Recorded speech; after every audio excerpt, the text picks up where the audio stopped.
안녕하세요. 자, 첫 강의입니다. 테마 1번부터 이제 테마 100번까지 가게 되는데요. 이번 시간은 제1장 사회복지 일반론에 해당되는 테마 1번부터 테마 4번까지의 내용을 다루도록 하겠습니다. 우선 테마 1번 사회복지의 개념입니다. 자, 항상 테마를 볼 때 거기 중요도를 제가 넣어놨는데 이 중요도는 1순위에서 3순위의 내용이고요. 거기 1이라고 되어 있는 건 1순위입니다. 시험에 나오는 확률이 굉장히 높다는 것이고 그걸 어떻게 알 수 있느냐? 바로 날개 쪽에 출제 빈도표를 넣어놨죠. 이 출제 빈도표를 보면 시험에 많이 나오는 걸 볼 수가 있어요. 자, 2020년 시험에서는 사회복지직에서 2문제가 나왔고요. 여기서 테마 1번에서 그리고 서울시 2019년 자체 문제에서 한 문제 그리고 보호직 시험에서 2020년 한 문제가 출제가 되었죠. 그러니까 출제 빈도를 가지고 제가 1순위, 2순위, 3순위를 정했습니다. 자, 그럼 우선 테마 1번인데요. 사회복지 개념입니다. 사회복지 개념 맵을 보시면 자, 대상, 사회복지 개념을 볼 때 우선 거기 대상 기능, 이념, 그리고 유사 개념으로 정리가 되어 있어요. 그게 자, 근데 거기에 나와 있지 않은 어휘적 개념이 2020년 보호직 시험에서 출제가 되었습니다. 그래서 그 대상 앞에 어휘가 들어가야죠. 이제 어휘적 관점에서의 사회복지의 개념. 그리고 대상 측면에서는 협의냐, 광이냐, 즉 한정이냐 또는 광이냐. 그리고 기능에 따라서는 자녀적이냐, 제도적 기능을 하느냐. 바로 이제 룰렌스키 르보가 그렇게 구분을 했는데 그게 이제 시험에 아주 잘 나오는 겁니다. 그다음에 이념에 따라서 구분할 때는 애외주의, 이 애외주의가 바로 선별주의예요. 그리고 보편주의 둘로 나눌 수가 있고 자, 거기 기능에서 자녀적, 제도적을 합해버린 게 바로 통합적 관점, 이 개발적 관점인데요. 그게 우리 시험에 2차례 출제가 된 적이 있어요. 그리고 사회복지가 제도적 기능을 할 때 그 제도적 기능으로서의 1차적 기능이 뭐냐? 그래서 상부상조가 나와 있죠. 사회 제도의 기능에서 그게 이제 사회복지 제도의 1차적 기능으로 상부상조가 나옵니다. 그리고 사회복지의 그 개념을 정의를 내릴 때 적어도 사회복지 조직 활동이라고 한다면 이런 활동이어야 한다라고 하는 기준을 제시했는데 룰렌스키와 르보가 이제 5가지 기준이 나옵니다. 그리고 사회복지의 개념이 이제 변화되었는데 그 개념 변화가 또 정리가 돼요. 그리고 거기 이제 유사 개념 나와 있죠. 사회복지라고 하는 이 개념과 관련된 유사 개념에 사회 사업이나 사회 보장, 사회 안전망, 사회 서비스, 사회복지 서비스 이런 개념들이 있는데 이걸 이제 비교하는 문제가 출제가 되었습니다. 자, 그러면 이제 어휘적 관점부터 보겠습니다. 우리가 사회복지를 정의할 때는요. 사회복지가 뭐냐? 사회복지는 인간들의 사회적 욕구 그리고 인간들의 사회 문제를 해결하기 위한 인간들의 조직적인 노력, 집합적인 노력, 집단적인 노력 이렇게 정의를 내립니다. 자, 근데 자, 거기서 이제 사회복지, 소셜 웰페어에서 사회적이 의미하는 게 무엇이냐 하고 시험에 의미하는 게 아닌 걸 고르라고 하는 문제가 보직 시험에서 처음 나왔죠. 자, 근데 거기서 사회적이라고 하는 말은 사회 안에서의 삶의 질을 의미합니다. 그리고 개인 집단 사회 전체 간의 사회 내적 관계 그리고 인간관계를 잘한다는 사회적 의미와 동의를 하다. 비영리적 속성 그리고 이타적 속성의 공동체적 삶의 요소를 중시하는 의미를 지니고 있습니다. 우리 시험에서 이타적 속성이 제거된 개인적 삶의 요소를 중시한다 해가지고 틀리게끔 나왔는데요. 이때 2020년 보직 문제에서 문제 고르는 것은 어렵지는 않았습니다. 이렇게 삐껴 나오긴 했지만 자, 그리고 웰페어, 잘, 페어, 지낸다 라는 뜻이죠. 그래서 이제 불만 없는 상태, 잘 지내는 걸 얘기하죠. 그래서 소셜 웰페어, 즉 사회복지는 인간의 만족스러운 삶을 영위할 수 있도록 하는 개인적 차원의 노력 그리고 제도적 차원의 원조를 모두 포괄하는 의미다. 자, 그리고 이제 대상에 따른 개념입니다. 협의, 그리고 광의 이렇게 크게 둘로 나뉘는데 협의적 사회복지는 우리 시험에 한정적 개념으로도 나왔어요. 그래서 한정적 또는 협의적 같은 말입니다. 자, 사회복지 대상 말 그대로 대상 측면이에요. 대상 측면에서 협의 한정적 사회복지는 사회적 약자 또는 요보호 대상자, 그러니까 보호를 요하는 그런 사람들만 대상으로 삼는 것을 얘기하죠. 사회 경제적 생활 곤란자, 장애인, 노인, 아동과 같은 돌보미, 보호를 필요로 하는 사람들만을 대상으로 하는. 그래서 가족 시장을 통해 복지 욕구를 충족하지 못한 자, 그런 사람들만 대상으로 한다는 뜻이에요. 소극적 개념입니다. 그래서 바로 뒤에 기능적 개념 구분에서의 이 자녀적 복지와 유사합니다. 완전히 동일한 개념은 아니고 유사한 거예요. 그래서 제가 거기를 보면 이렇게 표기를 해놨죠. 유사하다라는 거예요. 유사. 즉 한정적 또는 협의의 사회복지는 대상 측면에서 자녀적 또는 선별적 사회복지와 같은 거예요. 대상 측면에서. 그러니까 유사하다. 자, 그리고 광의의 사회복지는 모든 국민을 대상으로 삼는 걸 얘기합니다. 사회성원 전체. 그래서 적극적 개념이고요. 이것은 제도적 또는 보편적 사회복지와 유사한 겁니다. 자, 이 공통점을 보면 즉 협의의 또는 한정적 사회복지와 그리고 광의의 사회복지 이 둘의 공통점은 뭐냐? 공통점은 국가나 사회, 즉 공공과 인간의 노력을 모두 포함해요. 협의든 광의든. 자, 근데 우리 시험에 한정적 사회복지 개념은 사적 노력을 의미한다. 그치? 뭐 설명해놓고 뒤에다가 사적 노력을 의미한다 해서 틀리게끔 나왔어요. 그 문장이 틀린 이유는 한정적 사회복지, 즉 한정적 개념으로서의 사회복지는 사적 노력만을 의미하는 게 아니라 공적 노력도 포함되기 때문에 그 문장이 틀렸던 겁니다. 아셨죠? 다시 한번 한정이든 광이든 사적, 공적, 즉 공공과 민간 노력 모두를 포함한다. 우리 사적이라고 하는 말은 민간을 의미합니다. 자, 그리고 또 하나의 공통점, 예방 또는 즉 예방 서비스, 치료와 예방 이게 한정이든 광이든 둘 다 들어가는 거예요. 자, 이게 자녀적 사회복지와 제도적 사회복지에서는 자녀적 사회복지가 사후 치료적인 것이고 그리고 제도적 사회복지가 사전 예방적인 거거든요. 그때는 거기서는 둘로 나눠야 돼요. 그런데 여기 협의 광의에는 어느 쪽이든 예방 또는 치료 예방 이걸 어느 쪽이든 둘 다 사용이 가능하다라고 하는 거. 알았죠? 그래서 여기서 제가 이게 협의 또는 한정적 사회복지는 자녀적 개념과 유사하다라는 표현을 쓴 거예요. 광의의 사회복지는 제도적, 보편적 사회복지와 유사한 것이고 대상 측면에서 이제 유사한 거죠. 자, 그러면 이제 기능적 정의로 가겠습니다. 우리 3쪽에 기능적 정의. 자, 이게 지금 테마 1번의 가장 중요한 내용이고요. 여기가 시험에 가장 잘 나오는 내용입니다. 기능에 따른 구분. 바로 자녀적 개념과 제도적 개념. 르렌스키와 르보가 구분한 것이고요. 자, 르렌스키 르보는 산업화 이론의 대표적인 학자입니다. 사회복지 제도 발달 이론을 뒤에서 공부하게 되는데 사회복지 제도가 없었던 사회복지 제도가 왜 만들어졌느냐를 연구한 이론이 바로 사회복지 제도 발달 이론이에요. 사회복지 제도 발달 이론에서 이 산업화 이론은 산업화라고 하는 것이 사회복지 제도를 만들어냈다라고 설명합니다.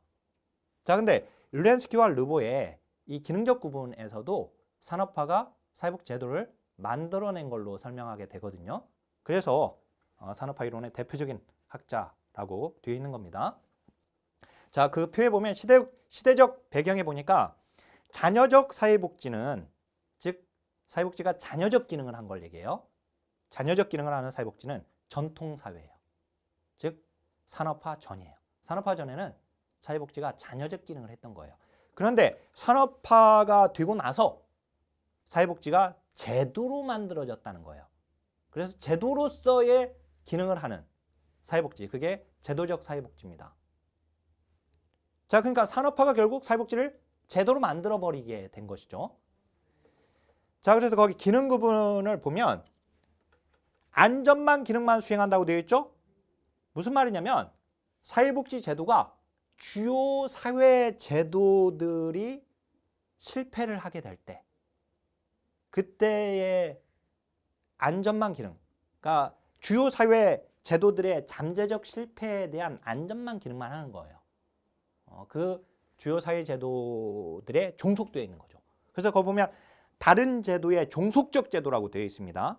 이때 말하는 이 다른 사회 제도, 다른 제도가 뭐냐면은 바로 우리 이번 시간에 보는 4쪽에 사회 제도의 1차 기능들이 나와 있는데 그때 가족제도, 종교제도, 정치제도, 그 다음에 경제제도, 이게 바로 다른 사회 제도들이에요. 이 다른 사회 제도들이 정상적 기능을 하고 있는데 일시적으로 어떤 문제가 있을 때 사회복지가 잔여적으로, 일시적으로, 보충적으로 기능을 한다는 뜻입니다. 안전만 기능만 수행한다. 반면에 제도적 사회복지에서는 사회복지가 제1선의 기능을 한다. 바로 독자적인 기능과 역할을 한다. 즉 가족제도나 종교제도나 정치제도나 경제제도와 동일하게 동일선상에서 똑같이 제도로서 기능을 한다 이거예요. 이번에는. 그래 그때 말하는 이 독자적인 기능과 역할, 즉 사회복지가 그 사이에 필수적인 역할로서 이 독자적인 기능과 역할을 하게 되는데 그때 말하는 제도적 기능, 다른 제도와는 다른 1차 기능이 뭐냐? 그게 바로 상부상조 기능입니다. 이렇게 연결되는 거예요. 자, 그러면 거기에 사회가치 보기 전에 이 전제를 보겠습니다. 전제. 자, 룰렌스키와 르보가 사회복지를 지금 기능에 따라서 구분하고 있는 겁니다. 사회복지가 잔여적 기능을 했던 잔여적 복지와 그리고 이 제도적 기능을 하게 됩니다. 이제 그래서 이걸 제도적 복지가 되는 거예요. 자, 근데 이걸 나눈 기준이 뭐였어요? 뭐였죠? 바로 산업화였죠. 그죠? 산업화 전에는 사회복지가 잔여적 기능을 했었는데 이제 산업화가 진전되면서 사회복지가 어떻게 제도로서 기능을 하게 된다. 그리고 그 제도로서의 기능의 1차적 기능이 뭐다? 바로 1차적 기능이 바로 상부 상조다. 이렇게 지금 설명하고 있는 겁니다. 자, 근데 여기서 이걸 이해할 때 중요한 게 바로 그 전제예요. 그 전제를 보니까 잔여적 복지는 가족과 시장의 완전성을 전제하고 있습니다. 그죠? 여기는 가족과 시장의 완전성을 전제로 해요. 완전성. 즉 가족제도, 경제제도, 시장 완전하다. 또는 다른 사회 제도들, 그런 제도들은 완전하다. 즉 가족과 시장이라고 하는 것은 결국 사회 체제, 사회 구조는 완전하다. 따라서 거기에 적응하지 못하는 그 개인이 문제가 되는 거예요. 그러면 가족과 시장은 완전한데 거기에 적응하지 못하는 그 개인. 그래서 사회 문제의 원인을 그 개인에게서 찾게 됩니다. 자, 반면 제도적 복지에서는 가족과 시장은 불완전하다. 가족과 시장의 거기 전제 보시면 불완전성이라고 되어 있죠. 불완전성과 또는 불공평성. 가족과 시장은 불완전하다 이거예요. 여기와는 다르게 즉 사회체제는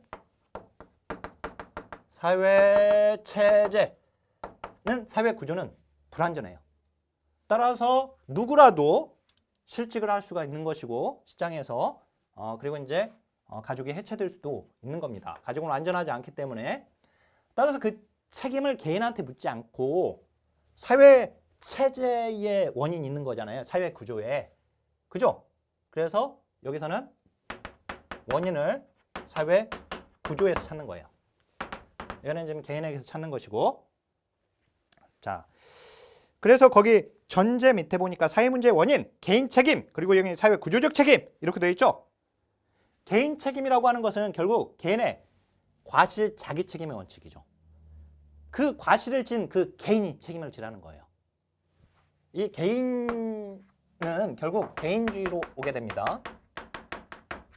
개인주의는 뭐냐면은 개인의 자율성과 독립성과 그리고 프라이버시를 최대한 존중해주고 그걸 존중해줬으니까 그에 대한 결과에 대한 책임은 누가 져라? 네가 져라. 개인이 져라. 이게 바로 개인주의예요. 반면에 여기는 개인한테 책임을 묻지 못하잖아요. 개인 책임이 아니잖아요. 지금 사회 구조 책임이지. 사회 구조가 불완전하니까. 따라서 개인한테 책임을 묻지 않습니다. 그러면 누가 책임을 져야 돼요? 바로 집합주의. 집합이 책임을 지는 거예요. 우리 시험에서는 이게 이제 집합주의로만 나오고 있는데 이걸 전체주의라고도 합니다. 알았죠? 물론 이제 전체주의는 몰라도 상관없습니다. 1급 시험에서는 나온 게 있는데 어떻든 이제 개인주의와 집합주의. 집합이 책임을 진다라고 하는 집합이. 자, 이 개인주의는요. 그 개인한테 책임을 묻는 것은 결국 그 가족한테 책임을 묻는 것과 똑같아요. 그래서 이제 이게 가족주의입니다. 자, 집합이 책임을 진다는 것은 공동체가 책임을 진다는 거예요. 결국은 누가? 국가가 책임을 지는 거예요. 그래서 이게 국가주의입니다. 이렇게 연결돼요. 자, 그리고 그 전제에 보니까 전제 계속 보더니 자녀적 복지는 정부 실패를 전제로 합니다. 왜 그래요? 가족과 시장은 안전하잖아요. 시장은 안전해요. 시장이 완전하니까 시장은 실패하지 않죠. 오히려 시장이 개입하게 되면 정부가 개입하게 되면 안 된다 이거죠. 정부 실패입니다. 여기는. 반면에 여기는 뭐예요? 시장은 불안전하잖아요. 그죠? 그러니까 당연히 여기는 시장이 실패하는 거예요. 시장 실패는 시장의 비효율성을 얘기합니다. 자, 정부 실패는 정부의 비효율성을 얘기하는 것이고. 자, 그리고 거기 거기 대상을 먼저 보면 대상 한정적 개념이죠. 그러니까 대상 차원에서 자녀적 복지는 가족과 시장에서 여기에 적응하지 못한 자 그런 사람들만 대상으로 하는 거예요. 자, 그래서 거기 한정적 개념, 특수계층이나 계층이 한정되어 있다. 자, 그리고 그 사람들만 골라서 대상으로 삼는 거예요. 그래서 선별주의로 오는 겁니다. 알았죠? 여기에 적응하지 못한 그 사람들만 골라서 대상으로 삼는 바로 선별주의. 자, 근데 여기는 사회 구조 자체가 불안전하잖아요. 그죠? 가족과 시장 자체가 불안전해요. 그러니까 누구라도 사회 대상자가 될 수 있는 거거든요. 따라서 모두를 대상으로 삼는 보편주의입니다. 선별주의, 보편주의는 어려운 개념이 아니에요. 선별주의는 골라서 대상으로 삼겠다. 급여 자격과 관련된 거거든요. 보편주의는 모두를 대상으로 삼겠다라고 하는 겁니다. 자, 그래서 이제 대상 측면에서 자녀적 복지는 한정적, 그리고 제도적 복지는 광의적 개념이 되게 됩니다.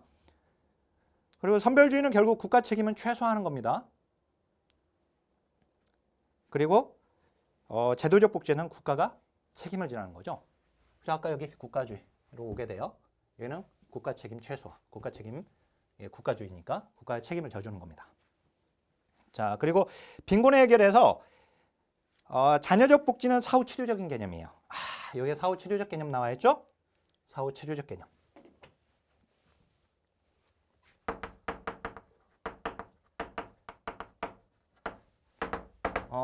이게 가족과 시장은 안전하기 때문에 여기에 적응하지 못하고 떨어지는 사람들. 그 사람들은 언제 떨어질지 몰라요. 떨어질 때마다 사후적으로 접근하는 거예요. 치료적으로. 반면에 여기는 가족과 시장은 불안전해요. 그걸 전제하고 있기 때문에 사전에 예방하는 겁니다.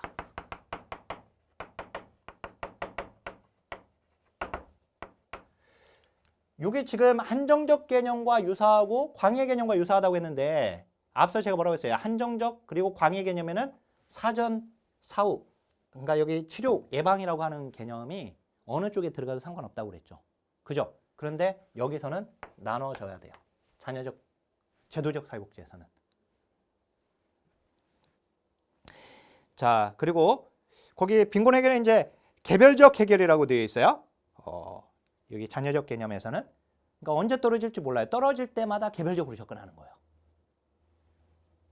자, 그리고 처방에 임시구제, 여기는 제도적 조치. 공공부조가 자녀적 사회복지제도의 대표적인 예에 해당됩니다. 자, 제가 앞으로 이걸 많이 그릴 텐데 이런 거예요. 소득과 재산이 많은 사람, 소득과 재산이 적은 사람. 우리나라 사람들을 적은 사람부터 많은 사람으로 다 채워넣었다고 봐보세요.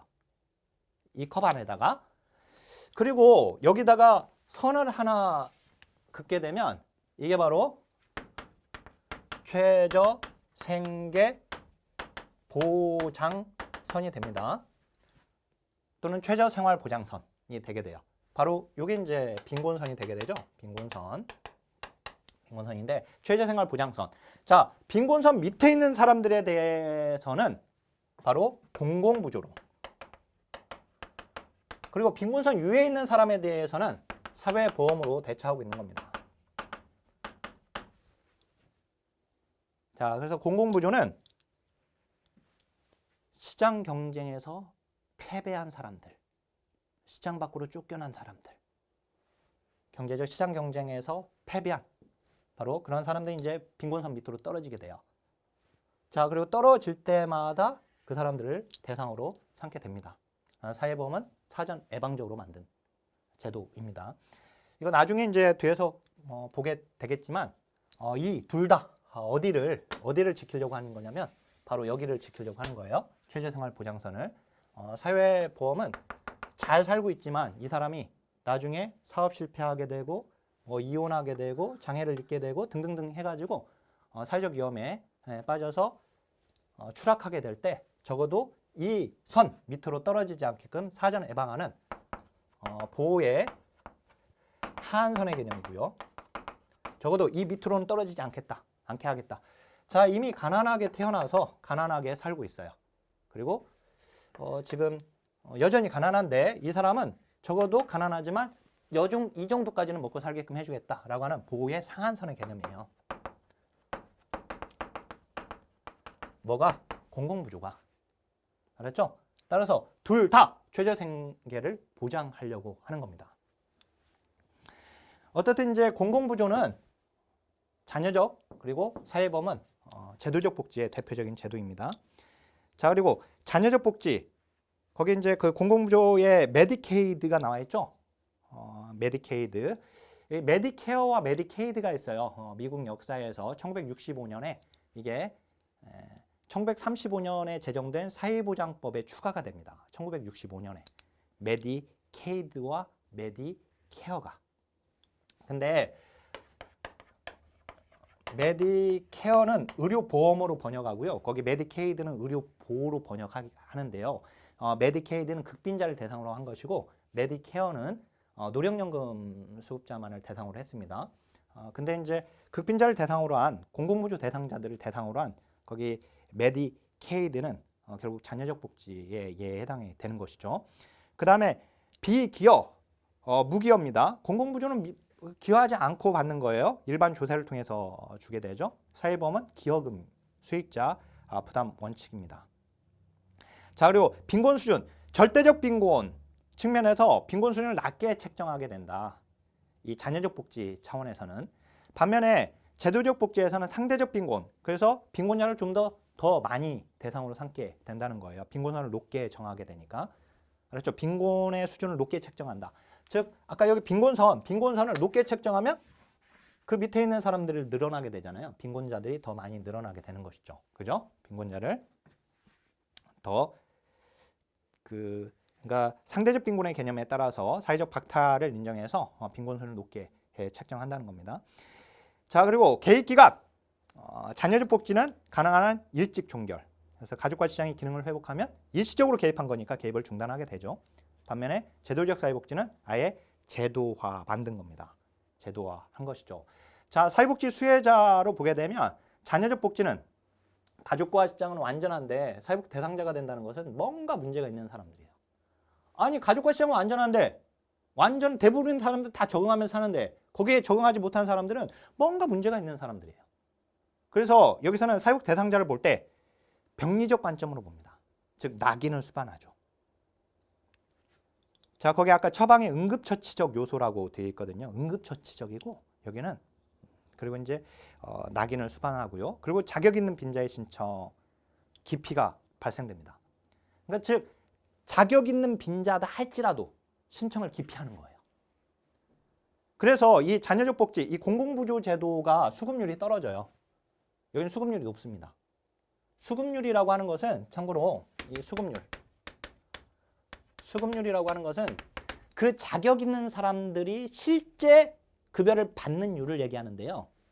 여기는 높은 수급률이에요. 근데 여기는 낮은 수급률이에요. 수급률이 낮습니다. 공공부조는. 왜냐하면 여기 막 낙인 부여하고 막 수치심 부여하니까 자격이 있다 하더라도 신청을 기피하게 된단 말이에요. 자, 제도적 개념에서는 사회복지 대상자가 정상적이죠. 왜? 사회체제는 불완전하잖아요. 누구라도 대상자가 될 수 있어요. 누구라도. 그러니까 권리로서 받는 겁니다. 얘기는.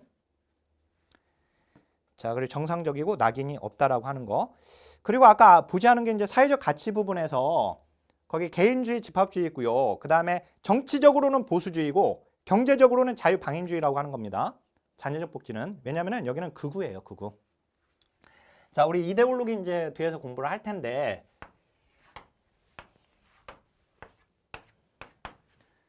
조지 월딩의 이념적 정치적 이념을 가지고 복지국가 유형을 나누었는데요. 근데 이제 거기서 이념을 공부하게 되는데 극우와 그 다음에 중도 우와, 중도 좌와, 그 다음에 극좌가 있는데 율렌스키 르보는 어디까지 구분하고 있냐면 자, 율렌스키와 르보는 이분 모형이라고 합니다. 나중에 뒤에 나와요. 근데 자녀적 복지가 여기에 있어요. 자, 여기 자녀적 복지는 딱 극우. 그 다음 이제 중도와 중도 좌를 아우르는 것이 제도적 개념이에요. 알았죠? 이렇게 구분하고 있는 것이고, 그 다음에 이제 티트머스의 이제 3분 이건 이제 2분 모형이고, 이 티트머스가 3분 모형을 제시하게 되는데 여기가 그대로 자녀적 복지이고, 그 다음에 여기가 제도적 재분배 모형 또는 제도적 복지이고, 그 다음에 티트머스는 여기를 이제 추가시킨 겁니다. 여기가 산업적 업적 성취 모형이에요. 뒤에서 공부할 건데 이게 중도 우에 해당됩니다. 지금 이제 바로 나오는 미즐리와 리버모어의 개발적 관점이 3쪽 제일 아래 나와 있잖아요. 미즐리와 리버모어의 개발적 관점도 여기에 포함되고 있어요. 알았죠? 여기가 개발적 관점이에요. 미즐리와 리버모어의 개발적 관점도 여기에 있다. 아셨죠? 그러니까 극우가 바로 거기에 나오는 이제 보수주의가 극우예요. 보수주의. 그 다음에 중도가 자유주의. 그 옆에 나와 있는 제도적 복지의 자유주의 나와 있죠? 이때 자유주의, 우리 이제 자유주의는 학자에 따라서 극우에 분류하기도 하고 중도우에 분류하기도 합니다. 근데 여기서는 이제 여기서 말하는 자유주의는 중도우를 얘기해요. 그러니까 영국의 역사에서 보면은 보수당 다음에 자유당이 나와요. 이 자유당에서 이제 사회보험을 만들어내거든요. 이 보수당 극우에 해당됐고, 그 다음에 이 자유주의, 이 자유당의 이념이 바로 뉴 리버럴리즘이라고 이제 나오는데 뒤에 네오가 아니라 바로 이제 중도 우의 신자유주의를 얘기합니다. 뭐 그 다 뒤에서 공부할 겁니다. 이념 이제 조금 어려워하는 부분인데 여기가 그다음 이제 삼인주의가 중도 좌예요. 그러니까 거기 자유주의에다가는 중도 우라고 적고 삼인주의에다가는 중도 좌라고 적으세요. 알았죠? 지금 거기 나오는 여기 보수주의가 여기란 말이에요. 그다음에 여기 자유주의고, 그다음에 여기가 삼인주의이고. 그러니까 제도적 복지는 이 둘이 해당되는 거예요. 지금 이 둘이 자유주의와 삼인주의. 그다음 이제 자녀적 복지는 보수주의에 해당되고, 경제적으로는 수정 자본주의가 되고요. 그다음 이제 그 아래 나오는 개인 간섭받지 않는 자유. 자, 그게 이제 소극적 자유거든요. 그리고 개인주의, 시장 경제 원칙을 기본 가치로 한다. 반면에 제도적 복지에서는 자유, 빈곤으로부터의 자유. 그다음 이제 이쪽은 이제 적극적 자유로 와줍니다. 그다음에 우애라고 되어 있죠. 우애, 평등. 자, 이 사회 가치. 나중에 이 사회 가치도 공부하게 됩니다. 그래서 여기 우파가 중요시 여기는 가치와 좌파가 중요시 여기는 가치가 있어요. 자, 우선은 그 정도로만 여기서는 정리하시고요. 그다음 이 둘을 묶어버린 개념이 바로 3페이지 제일 아래에 사회복지 개념의 통합 미즐리와 리버모어의 미즐리와 리버모어의 개발적 관점입니다. 이게요, 우리 시험에서 2006년 서울시에서 문제가 먼저 나왔고 그 다음에 2012년 사회복지직에 이게 출제가 되었어요. 두 번 나온 거죠. 그러니까. 근데 이걸 이제 왜 통합적 관점, 거기 자녀적 그리고 제도적 복지를 묶은 거라고 돼 있잖아요. 통합한 거거든요. 개발적 관점, 통합적 관점을 제시했다. 즉 사회복지는 경제발전의 긍정적 동력이다. 경제제도, 그 경제제도 그게 바로 극우예요. 사회복지제도 그게 바로 중도좌예요. 자, 이를 조화시킨다라는 뜻이에요. 결국 경제제도는 자녀적 복지고 사회복지제도를 강조하는 건 제도적 복지인데 그걸 묶었다 이거죠. 좌. 근데 사회복지가 경제성장의 수단이라고 되어 있잖아요. 왜 그러냐면 아까 제가 뭐라고 했어요. 개발적 관점은 바로 여기에 있는 거예요. 그러니까 이 개념은 어떤 개념이냐면 자, 여기가 자녀적 개념이고 여기 제도적 복지예요. 자, 이걸 르렌스키 르보가 이제 이 기능으로 나누면서 이걸 자녀적 복지 대 제도적 복지 해가지고 이걸 이분 모형으로 둘로 이분법으로 나눠버린 개념이라고 한다면 나누려고 했다라고 한다면 지금 미들 리버머는 이게 연속선상에 이 가운데 있는 게 있다 이거예요. 가운데. 그게 바로 이제 개발적 관점이 되는 거예요. 즉 가운데 있다 보니까 양다리를 다 걸치고 있잖아요. 이렇게 되면. 그죠? 가운데 있는 사람은. 그러니까 자녀적 복지와 제도적 복지의 양다리를 걸치고 있어요. 가운데에서 묶고 있는 거예요. 결국은. 그게 누굽니까? 그게 바로 여기에요. 중도우. 그잖아요. 중도우에 해당되고 있는 개념이에요. 얘와 얘의 중간점. 이게 이제 연속선상에 있다면 이 중간점도에 있는 애가 얘들을 두 속성을 묶고 있는 것이죠. 결국. 그죠? 그런데요. 이렇게 보면은 극우와 중도 사이에 있는 개발적 관점이 바로 이제 중도 우적 개념인데 그러면 얘는 우파가 기본적으로 우파예요. 우파. 우파는 이데올로기에서 보면 자본주의를 지향해요. 얘들은 우파는. 좌파는 사회주의를 지향해요. 근데 중도 좌에 있는 사회복지 제도를 가장 강조하고 있는 중도 좌에 있는 그리고 여기는 경제제도를 강조하는 시장을 강조하는 자녀적 복지. 근데 얘는 가운데 있는 애는 중도인데 얘는 우파니까 기본적으로 우쪽으로 기울어져 있는 거예요. 무게중심이 어디에 있어요? 경제성장에 있는 거예요. 경제제도에. 따라서 경제제도를 위한 사회복지 제도가 된 거예요. 얘를 위한 사회복지 제도. 이해됐어요? 그래서 그런 말이 나오는 게 지금 사회복지는 경제성장의 수단이다. 경제성장을 위한. 그죠? 즉 사회복지는 경제발전의 긍정적 동력이다. 신자유적 관점의 근로연계복지 있죠? 근로조건부 복지라고도 하고 근로강요복지라고도 하는데 일하게 만드는 복지를 얘기합니다. 일해야 주는 복지. 즉 경제성장에 기여하는 복지. 이렇게 되는 겁니다. 거기에 잘 반영되어 있다까지. 자, 이거 아주 굉장히 중요한 개념이었고요. 자, 그 다음에 4쪽으로 가겠습니다. 이제 이념적 정의인데 아까 이념은 봤죠? 여기서 한번. 그죠? 예, 선별주의 나왔고 그 다음에 보편주의 나와 있습니다. 자, 여기서 라이언. 우리 시험에 이제 라이언은 나오지는 않았어요. 라이언은. 근데만 이제 어떻든 라이언은 애외주의와 보편주의. 이 애외주의가 바로 선별주의예요. 이게 지금 애외주의인데 자, 이게 바로 지금 애외주의거든요. 이게 왜 애외주의냐면 가족과 시장은 안전해요. 근데 거기에 적응하지 못한 사람들은 아주 애외적인 사람들이에요. 아주 특수한 사람들이에요. 뭔가 문제 있는 사람들이죠. 그런 애외적인 사람만 대상으로 삼자. 그게 바로 선별주의거든요. 그래서 이 애외주의가 바로 그때 말하는 그 애외주의예요. 아주 애외적인 사람들이에요. 그 사람들. 그 사람들만 대상으로 삼는 이 애외주의가 바로 선별주의입니다. 이따가 사회복지 개념 변화에서 로마니 씨는 이걸 특수성이라고 얘기하죠. 특수한 사람들이에요. 아주. 자, 그래서 거기 애외주의 그리고 보편주의를 보게 되면 자, 주요 내용 앞서 르렌스키 르보의 이제 자녀적 제도적 개념과 이제 같은 맥락으로 보게 되는데 보면 이제 자, 주요 내용에 가족과 직장은 완전하다. 누가? 애외주의에서. 그죠? 애외적인 사람들에게 예측할 수 없게 발생된다. 따라서 개별적으로 접근할 수밖에 없죠.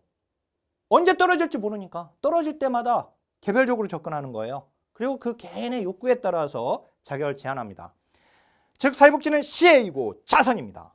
자녀적 복지의 개념이고 개인주의 사상이고 정부 실패입니다. 이렇게 연결돼야 돼 이제. 자, 보편주의는 가족과 시장의 불안전성, 불공평성이라고 했죠, 아까. 문제 발생은 예측이 가능해요. 왜? 누구라도 대상자가 될 수 있는 거거든요. 따라서 모든 사람이 권리로서 받는 겁니다. 제도적 복지 개념이고 집합주의 사상이고 시장 실패입니다. 자, 그 장점과 단점 나와 있는데 운영에 먼저 이제 목표효율성 나와 있죠. 목표효율성은 대상효율성입니다. 타겟을 번역할 때 목표라고도 번역하고 대상으로도 번역합니다. 근데 이제 이 대상효율성, 목표효율성은 뭐냐면 우리 정책 가치에서 뒤에 나옵니다. 다. 그래서 혹시라도 이 강의를 만약에 자, 기본이론 강의를 듣고 이 강의를 들으시는 분들이 이제 가장 좋긴 하지만 그렇지 않고 아직 기본이론 강의를 듣지 않았는데 이 강의를 들으시는 선생님들, 특히 이제 사회복지를 주전공하지 않아서 베이스가 이렇게 충분히 갖춰져 있지 않은 경우, 특히 그러면 내용이 좀 어려울 수는 있지만 먼저 이 강의를 들어요, 끝까지. 그러면 시험에 나온 95% 이상을 다 정리합니다. 그리고 기본이론 강의 더 좀 시간이 있을 때 이제 기본이론 강의를 들으면서 보완하시면 됩니다. 그리고 이제 기본이론 강의를 듣고 이 강의를 들으시는 선생님들은 이제 뭐 어려움은 없겠지만, 그리고 자, 이 끝까지 들으면 돼요. 끝까지 우선. 짧은 강의니까 좀 어려운 용어가 나온다 하더라도 뒤에 다 설명이 됩니다. 자, 목표효율성은 뭐냐면은 어떤 정책이, 사회복지 정책의 대상으로 하고 있는 그 목표, 그 타겟, 그 사람한테 사회복지 재완화 서비스가 그 사람들한테 집중하는가 여부예요. 어디로 낭비되지 않고. 그러면 어떻게 해야 돼요? 그 사람들만 골라서 대상으로 삼아야 합니다. 그래서 선별주의가 바로 목표효율성이 높은 거예요. 운영효율성이라고 하는 것은 어떤 정책을 운영하는 데 들어가는 행정비용을 얘기합니다. 만약에 어떤 정책을 집행하는 데 들어가는 행정비용이 많이 들어간다면 그건 운영효율성이 떨어지는 거예요. 근데 보편주의는 운영효율성이 높죠. 왜? 행정 절차가 용이하니까. 선별주의는 운영효율성이 떨어집니다. 왜 떨어지냐면 골라야 하니까 떨어지는 거예요. 대상자를 고르는데, 선별하는데 인력과 시간과 노력이 많이 듭니다. 그러니까 운영효율성이 떨어지는 거예요. 낮은 거죠. 그죠? 자, 보편주의는 고르지 않고 그냥 다 주는 거니까 행정비용은 적게 들어간다. 자, 그래서 거기 이제 장점에 보니까 비용 효과성, 그다음에 사회적 효과성, 이제 보편주의의 사회적 효과성 나와 있는데, 비용 효과성은 날개 쪽에다가 정리를 해놨잖아요. 비용 효과성은 욕구는 많은데 그 욕구를 해결하기 위한 재화를 구매할 수 있는 능력이 떨어지는 사람들한테 사회복지 재완화 서비스가 얼마나 할당되는가 여부예요. 그러려면 골라서 줘야 합니다. 그래서 선별주의가 비용 효과성이 높은 것이고, 사회적 효과성은 그 사회 공동체의 구성원으로서 모두가 적절한 대우를 받느냐의 정도예요. 모두가 적절하게 대우를 받느냐, 그러려면 모두를 대상으로 삼아야 합니다. 그래서 보편주의가 사회적 효과성이 있는 겁니다. 그죠? 예외주의, 선별주의는 제한적 급여를 제공한다. 그리고 보편주의는 정치적 이점이 있다. 왜? 많은 사람들이 대상이니까 그 정책을 지지하는 사람들이 많아요. 그래서 정치적 이점이 있다라고 되어 있고, 자, 단점. 자, 운영효율성이 낮고 거꾸로 그 다음에 목표효율성이 낮죠. 보편주의는. 자, 그리고 이제 1차 기능으로 가겠습니다. 1차 기능. 자, 사회복지가 산업화 이후에요. 지금 아까 여기 이제 산업화 이후에 사회복지를 제도로 만들었다고 했잖아요. 왜 만들었을까요? 사회복지를 제도로 만들었을까요? 왜? 왜 그러냐면, 자, 산업화 이후에 어떤 현상이 발생되냐면 사람들의 의존과 피의존의 욕구 때문에 그렇습니다. 의존과 피의존의 욕구라고 하는 것은 상호 의존성을 얘기합니다.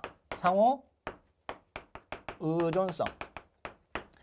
자, 산업화 이전에는 다른 사회 제도가 상부상조 기능을 어느 정도 했어요. 근데 산업화 이후에 그 다른 제도들이 상부상조 기능을 할 수가 없었던 거예요. 그리고 사람들은 그런 상황에서 의존과 피의존, 내가 지금 의존하고 있지만 또 사람은 어느 순간에 독립적이 되면서 오히려 가족들의 누군가가 나한테 의존하게 되죠. 사람은 의존과 피의존의 상태에 처해지게 되는데요. 자, 그 말은 결국 내가 지금 독립적으로 살아가는 것 같지만 내가 허리라도 삐끗해가지고 아프면 누군가의 도움을 받을 수밖에 없어요. 그죠? 네. 사람은 너무나 그걸 잘하는 거예요. 그러니까 서로 도와야겠다. 상호 의존성이 생기게 되는 것이고, 이 상호 의존성이 바로 뭡니까? 바로 상부상조입니다. 서로 도와야겠구나. 서로 도울 수 있는 어떤 제도를 만들어내야겠구나. 그래서 만든 제도가 사회복지제도인 거예요. 알았죠? 그러니까 결국 사회복지제도는 1차적 기능이 뭡니까? 상부상조예요. 상부상조할 수 있는 별도의 제도를 만들려고 만든 제도이거든요. 이해 되죠? 자, 그래서 거기 그 길버트와 스펙트가 이걸 이제 제시했지만, 자, 길버트와 스펙트는요. 자, 잘 들어보세요. 길버트와 스펙트는 거기서 1차적 기능을 얘기했잖아요. 1차 기능. 자, 사회 제도들이 1차 기능 말고 나머지 다른 사회 제도가 하는 다른 기능을 할 수는 있다 이거예요. 할 수는 있다. 즉 사회복지 제도가 사회화 기능이나 사회통합 기능이나 또는 생산분배 소비 기능이나 사회통제 기능을 할 수 있습니까? 없습니까? 할 수 있습니다. 그죠? 사회복지가 소득 재분배 기능 하잖아요. 그죠? 분배. 그리고 사회통제 역할도 해요. 사회통합 역할도 합니다. 자, 근데 자 이렇게 제시한 겁니다. 길버트와 스펙트는. 어떤 사회 제도가 여기 나와 있는 지금 5가지 사회 제도가 있는데 이 사회 제도들이 다른 제도가 하고 있는 그 기능을 일부분은 한다. 하지만 1차적 기능이 뭐냐? 그걸 얘기하는 거예요. 그러니까 사회복지는 다른 사회 제도들이 하는 다른 기능들도 하긴 하지만 그렇지만 1차적 기능은 바로 상부상조 기능이다. 이거예요. 이해되셨죠? 마찬가지 다른 제도들도 마찬가지입니다. 그러면 자 일단은 가족은 사회화 기능, 종교는 사회통합, 경제는 경제제도는 생산분배 소비 기능, 그 다음에 정치제도가 사회통제 기능인데 이 사회통제 기능, 즉 사회규범에 순응하도록 하는 것을 얘기하죠. 이게 2020년 사회복지직 문제가 나왔는데 워렌이 제시한 지역사회 기능으로 시험에 나왔죠. 이제 그 길버트와 스펙트가 이제 사회제도들의 주요 1차 기능을 이렇게 제시를 했는데 이걸 이제 지역사회에 적응시킨 사람이 바로 워렌이라고 하는 학자입니다. 우리 지역사회복지론에서 이 워렌 중요한 학자죠. 자, 근데 이제 이걸 지역사회의 기능 연결로 물어봤어요. 2020년 그 사회복지직 시험에서는 어려운 시험은 아니었습니다. 어려운 문제는 아니었습니다. 똑같이 문제를 이렇게 풀면 됐었고, 자 거기 사회 규범에 순응하도록 하는 기능, 그걸 이번 2020년 사회복지직 시험에서는 자신의 행동을 자제라고 이렇게 나왔죠. 자, 그다음 6번 사회복지 개념의 정의를 위한 기준 보겠습니다. 르헨스키 르보 학자 이름 알아야 돼요. 우리 시험에 2012년 사회복지직 시험에서는 프리드 랜더와 앱트는 사회복지 개념의 한계 기준 이 5가지를 제시했다. 뭐 이런 식으로 나왔거든요. 그러니까 학자 이름을 바꿨기 때문에 르헨스키와 르보가 사회복지의 개념 정의를 위한 기준을 제시했다. 5가지 한계 기준을 제시했다. 이렇게 알고 있어야 합니다. 사람 이름 알아야 하고. 그 다음에 2008년 보직 시험에서는 르헨스키 르보가 제시한 사회복지 개념 한계 기준 이거 5가지를 물어보면서 여기다가 소득 재분배 기능을 가져야 된다. 이걸 집어넣었어요. 사회복지는 소득 재분배 기능이 있습니다만 르헨스키와 르보가 제시한 이 5가지 기준에 들어가 있지는 않죠. 그래서 틀린 겁니다. 그게. 알았죠? 그럼 5가지 기준을 알아야 하는데 공식적 조직을 통해 제공되어야 한다 이거예요. 공식적 조직. 이때 공식적 조직은 공공조직을 얘기하는 게 아니라 일정하게 정형화된 틀을 갖추고 있는 조직을 통해서 제공되어야 한다라고 하는 의미를 가지고 있습니다. 그리고 사회적 구원과 사회적 책임이 있다. 자, 이윤축을 배제하고 기능적 보편성인데 인간의 욕구에 대한 통합적 관점으로 총체적 관점으로 활동을 한다 이거예요. 접근한다. 그런 총체적 측면의 관점으로 통합적 욕구의 관점으로 인간에게 접근하는 활동을 하는 것이니까 그 사회복지 서비스 활동은 그 활동의 기능이 보편적이다 이거죠. 결국은. 그런 의미입니다. 그래서 기능적 보편성. 자, 인간의 소비 욕구에 직접적 관심이 있다. 그러면 생산은 안 됩니까? 근데요, 지금 이건 르헨스키 르보가 제시한 거예요. 그리고 이 르헨스키 르보가 제시한 이 한계 기준은 좀 좁습니다. 알았죠? 좁은 측면으로 딱 정의를 내린 거예요. 그러니까 우리가 이제 알아야 할 것은 어떻든 르헨스키 르보가 제시한 기준으로 기억하고 있으면 됩니다. 자, 그다음에 5쪽으로 가서 사회복지 개념 변화인데 로마니신 학자 이름 알아야 돼요. 학자 이름. 자, 로마니신 자녀적에서 제도적, 즉 선별적에서 보편적, 그리고 자선에서 권리로 심내 권리, 그죠? 특수성 아까 애외주의라고 했죠. 그리고 보편성, 보편주의. 자, 최저에서 최적, 그리고 개인 변화에서 사회 개혁인데 개인 변화에다가 이렇게 적어보세요. 개인 변화에다가는 COS라고 적으세요. 그리고 사회 개혁에다가는 SHM. 즉 COS는 자선조직협회고요. 그 다음에 SHM은 인보관운동인데요. 자선조직협회 다음에 인보관운동이 나타났거든요. 알았죠? 자선조직협회에서는 개인의 탓으로 돌립니다. 개인한테 책임을 돌리죠. 자, 사회문제의 원인은 개인에게 있다. 그러면 개인을 변화시켜야 돼요. 자, 여기는 사회 구조에서 찾습니다. 그래서 사회를 뜯어 고쳐야 돼요. 사회 개혁으로 가게 되거든요. 그래서 이제 이걸 가지고 생각해 보면 되겠고, 그다음에 이제 자발적 차원에서 사회적 차원, 빈민구제에서 복지사회의 구현 이렇게. 자, 그래 변화되었다라고 하는 거 알고 계시고요. 그다음에 이제 사회복지의 유사 개념입니다. 이제 사회복지의 유사 개념에 먼저 사회복지와 사회사업이 나와 있어요. 자, 이건 누가 구분했냐? 거기 구분 정의 보니까 프리드랜드와 애프트가 여기 나와 있죠. 그죠?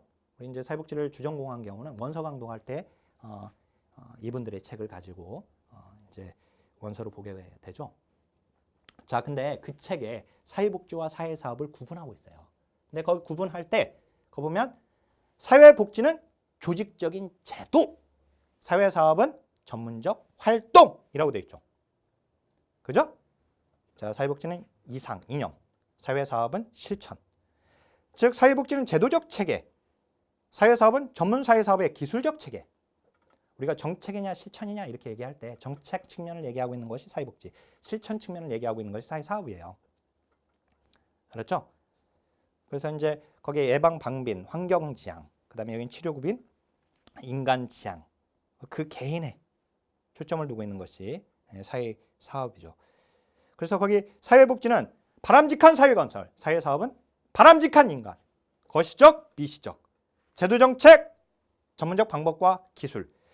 자, 거기 기술의 지식과 기술 나와 있잖아요. 왜냐면 실천은 사회사업은 3대 요소가 가치 기반의 지식, 지식 기반의 기술 기법이에요. 그래서 결국 실천이라고 하는 것은 가치와 지식을 통합한 기술, 거기에 기반한 기술을 사용하거든요. 그래서 거기에 이제 그래서 그런 말이 나오는 겁니다. 지식, 기술 초점을 둔다. 그 다음에 사회복지는 제도 정책 차원이니까 실천이 딱 법으로 규정되어 있어요. 제도로. 그죠? 반면에 사회사업은 역동적이에요. 실천이. 클라이언트와 어떤 관계를 맺느냐에 따라서 아주 역동적이죠. 그죠? 자, 그다음에 대상적에서 보편적, 그 다음에 여기는 개별적, 그 다음에 이제 특성의 예방, 사전, 적극, 생산, 그리고 사회사업은 치료, 사후, 소극적, 소비적. 개인한테 접근할 때는 사회복 실천에서는 어떤 문제가 있는 문제를 갖게 될 때 그런 사람들을 치료하고 사후적으로 접근하는 측면이 있고, 이 제도적 차원에서는 예방하는 그리고 생산적인 측면까지 고려하게 되는 지금 여기서는 근데 아까 윌렌스키 르보가 한계 기준을 정의할 때는 소비적이라고 했잖아요. 그래요. 윌렌스키 르보는 그렇게 정의를 내린 거예요. 알았죠? 예. 그거 이제 구분해서 알고 있으면 되는 겁니다. 자, 그다음에 6쪽으로 가서 자, 기타 이제 개념들이 나와 있어요. 사회보장과 사회안전망을 비교해서 알고 있으면 돼요. 그 다음에 사회서비스와 사회복지 서비스를 구분해서 알고 있으면 돼요. 자, 사회보장은 국가가 취하는 보호 조치예요. 민간 부분이나 사적은 제외됩니다. 알았죠? 반면 사회안전망은 그거 보니까 IMF나 세계은행이 사용, 즉 신자유주의 경제학자들이 새로이 사용한 용어예요. 그래서 우리나라도 사회안전망이라고 하는 그 개념이 우리 1997년 IMF 때 사회안전망이라고 하는 개념이 들어오게 되는데요. 자, 대량 실업. 그러니까 우리 IMF 때 생각하세요. 대량 실업, 재전시, 국가 위기 상황. 알았죠? 이걸 떠올리세요. 자, 어차피 거기 쓰이는 문장들이 그대로 시험에 나와요. 자, 그래서 거기 사회안전망은 공공사회안전망과 민간으로 나눌 수가 있습니다. 그러니까 사회안전망은 국가와 민간의 활동을 모두 포함하고 있구나. 그죠? 우리 공공사회안전망에 보면은 1차 사회안전망이 사회보험이에요. 2차 사회안전망이 바로 공공부조입니다. 3차는 이제 긴급구호인데 아까 보게 되면 여기 사회보험이 여기가 1차 사회안전망이에요. 그 다음에 여기가 2차 사회안전망이에요. 알았죠? 이 사회안전망이라고 하는 개념도 이제 설명이 좀 필요하긴 한데, 자, 어떤 개념이냐면 이 보호 수준을 가지고 나누는 개념입니다. 자, 여기 보호 수준. 자, 사회 안전망 1차 사회 안전망은 보호 수준이 높아요. 보호 수준이 높아요. 근데 망이 촘촘하지 않아요. 이게 1차 사회 안전망. 여기가 1차. 자, 그러니까 어떤 사회적 위험에 어떤 사람이 빠졌어요. 떨어지면 여기서 걸려야 하는데 셀 수가 있어요. 그러면 2차 사회 안전망은 2차 사회 안전망은 보호 수준은 낮아요. 그렇지만 망이 촘촘해요. 알았죠? 그러면 3차 사회 안전망은 보호 수준은 가장 떨어져요. 떨어지지만 망이 엄청나게 촘촘해요. 여기가 3차 사회 안전망. 그래 떨어졌을 때 바닥에 퍽 떨어지지 않게끔. 그러면 죽잖아요. 그걸 지금 망의 개념인데요. 이게 보호 수준을 가지고. 자, 어떻든 이제 거기 1차, 2차, 3차 구분해서 알고 계시고요. 자, 그다음에 사회 서비스하고 사회복지 서비스인데 소셜 서비스라고 할 때는 굉장히 넓은 개념입니다. 이게 영국에서 사용되고 있는 개념인데요. 영국은 사회복지 사회 정책을 사회 서비스라고 합니다. 굉장히 넓은 개념이고요. 자, 이 영국의 사회 서비스와 동급인 개념을 만들고 싶어 했던 거예요. 누가? 미국이. 근데 미국은 1935년 사회보장법이 제정됐을 때 두 개의 사회보험과 그 다음에 공공부조 그리고 사회복지 서비스 이렇게 구성되었거든요. 사회복지 서비스라고 하는 개념이 있었죠. 미국에. 근데 이 사회복지 서비스는 미국의 사회복지 서비스는 이 가난한 사람들, 사회적 약자에 대한 서비스였어요. 그러니까 영국의 사회 서비스와 동급을 못 만드는 거죠. 미국의 사회복지 서비스라고 하는 게 동급이 아니란 말이에요. 그러니까 이 영국 것과 동급인 걸 만들려고 하다 보니까 영국 거를 보니까 영국의 사회 서비스는 그거 보면 이제 매우 광범위한 개념으로 사회부조, 사회부조가 이제 공공부조거든요. 사회보험, 그 다음에 아동복지, 교정, 그 다음에 교육, 주택, 뭐 등등등 굉장히 넓은 개념이에요. 그러니까 이걸 보니까 영국의 사회 서비스라고 하는 것은 사람을 대상으로 하고 있는 거예요. 사람. 그래서 휴먼 서비스라고 내립니다. 그 정의를 만들죠. 이 개념을. 그래서 미국은 이제 휴먼 서비스. 이게 영국의 사회 서비스가 되는 거예요. 인적 자원에 대한 보존, 보호, 개선을 위한 활동들. 자, 그래서 결국은 사회 서비스는 굉장히 넓은 건데 그 중에 개별적 사회 서비스, 그러니까 퍼스널, 그거 보니까 퍼스널 붙었죠. 이 퍼스널, 소셜 서비스. 이 퍼스널이라고 하는 뜻은 페이스 투 페이스를 얘기합니다. 페이스 투 페이스. 뭐요? 면, 대, 면. 얼굴을 마주보고 하는 서비스들. 이걸 얘기하는 거예요. 그러니까 사회 서비스들 중에서 얼굴을 마주보고 하는 대인적 서비스라고도 하고 이거를 개별적 서비스라고도 합니다. 또는 사회복지 서비스예요. 이 사회복지 서비스는 결국 사회 서비스에 해당이 되는 거죠. 포함이 되는 거죠. 그죠? 그 중에 하나예요. 자, 여기까지고요. 그 다음에 6페이지 그 날개 쪽에 보면 논점, 이 공무원 시험의 논점입니다. 제가 이제 논점에 1급 시험 추가 논점도 있고 1급 시험이었다가 공무원 시험에 나온 것들은 1급 플러스 공무원 시험이라고 이렇게 표기를 해놨어요. 이제 제가 자, 근데 보통 이제 우리 시험에서 1급의 논점들이 서서히 나오기 시작하고 있어서 그렇다고 1급의 논점을 다 공부하기는 어려워요. 그렇게 하는 건 바람직하지 않습니다. 최근에 저한테 상담을 주신 분이 기출문제 공부하고 이제 모의고사를 보는데 점수가 잘 나오지 않는다. 근데 이제 모의고사가 우리 시험의 폭과 깊이를 정확하게 재단해 가지고 기출 동형 모의고사면 기출문제의 폭과 깊이가 어느 정도 그래도 반영되어 있는 모의고사여야잖아요. 그런데 우리 시험은 지금 1급까지 있다 보니까 우리 국가시험에 1급이 있잖아요. 1급은 공무원 시험에 비해서 더 깊고 더 넓거든요. 많이 나와요. 물론 이제 범위로 보게 되면 공무원 시험이 더 넓어요. 그런데 굳이 표현해 본다면 이런 거예요. 1급 시험이 이렇게 나온다면 이런 범위로 나온다면 공무원 시험은 범위는 넓어요. 그렇지만 깊지는 않죠. 물론 이제 일부분 깊은 부분들이 있어요. 일부분 1급보다도 더 깊게 나오는 부분들이 있긴 해요. 일부분, 그건 일부분이고, 근데 이제 어떻든 이렇게 볼 수 있는데, 그러면 1급 시험의 논점만 막 너무 많이 집어넣은 모의고사들은 우리 공무원 시험에 좀 떨어지거든요. 근데 막 문제들을 막 1급 시험의 논점까지 너무 많이 만들어서 모의고사 1급에 문제가 개발되어 있으니까 그 문장들 막 가져다가 만들다 보니까 그래서 제대로 된 모의고사가 없다, 사실상. 그럼 결국은 이제 우리 선생님들은 기출문제가 그래서 중요한 거예요. 기출문제.